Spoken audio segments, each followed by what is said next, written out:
Normally I get on people for having books at a game, but in this case, I figured the little one is too young to understand basketball just yet, so I'll let it slide. Lyman at Douglas, first quarter. Lyman wearing the blue, and the Eagles wanted to fly early on. Kyle Stokes spreads his wings for three, and the visitors would strike first, leading 3-0. Douglas was just sharpening their claws for an opportunity. Dylan Davidson from NBA range, and that cat is smooth. Things are tied up early on, 3-3. Stokes was the one doing all the scoring early on for Lyman. All his points came in the first quarter. He stops, pops, and hits from about 15 feet here, and his team is up 7-3. How about some defense? Douglas is looking for another three ball, but Nathan Jaggi says, talk to the hand, my man. He couldn't make the save, but at least he got the block. That helped. The visitors needed to get out to a good start, and they did. This is Cisco Taylor getting in on the act. That's 2 of his 17 points. The score's pushed up to 9-3. Douglas would make a move of their own. Colton Chandler with the turnaround J inside and puts just enough on it to make the ball drop in. Bearcats still trail 9-5. Then the home team would pounce. Davidson, here it comes again. He led his team with 14 points, and that gave his team the lead, up 10-9. The boys in blue would respond. Bryce Blumel is in traffic, but he still finds a way to get that shot up, over, and in as the Eagles would go back on top, 13-10 after the first 8 minutes. Second quarter, the Bearcats kept hanging around for a while. Here's another inside basket by Chandler, and his team's down by 1, 13-12. The Eagles were trying to open up some breathing room. Taylor is hiding behind the crowd of players, but we saw him launch this one and bury it for 3. It's hard to fool the camera. Lyman goes up 16-12. But why try to fool the camera when you can show off to it? That's what Jaggi had in mind here. Baseline drive, reverse lay-in, and the foul. He led all scorers with 20. Visitors lead 18-12. The home team would find themselves down by 8 later on and had to do something. Taylor Dick does right here, and he'll get the bucket and whistle for one more. That would make it 20-14.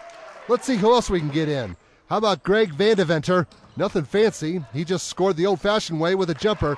The Bearcats still trail 20-16 at this point. The Eagles were being a bit sneaky on some highlights.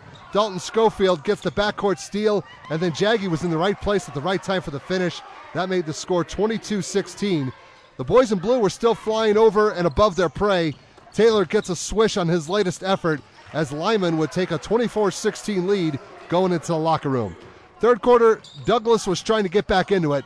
This first try is blocked, but Vandeventer is able to collect the loose ball and get the bucket for his team, but they still trail 24-18.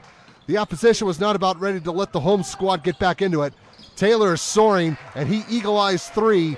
That was a momentum booster and makes the score 27-18. They would build on it. Jaggi, drive, whistle, bucket. The lead is up to double digits, and the visitors are up 29-18. The Bearcats kept trying to whittle away at the deficit, but they were not having much success. Here's Robert Ricks putting in a basket for his team to make it 30-22. Later, Douglas down 12, which is a pretty big hole at this point in the game. Grady Corbett is open for 3, and that'll get some attention, but the home team's still down 34-25, so they need more points. Lyman was still flying, and so was Jaggi. Here comes another one of his many, many baskets, and the visitors were up 36-25 going into the final 8 minutes.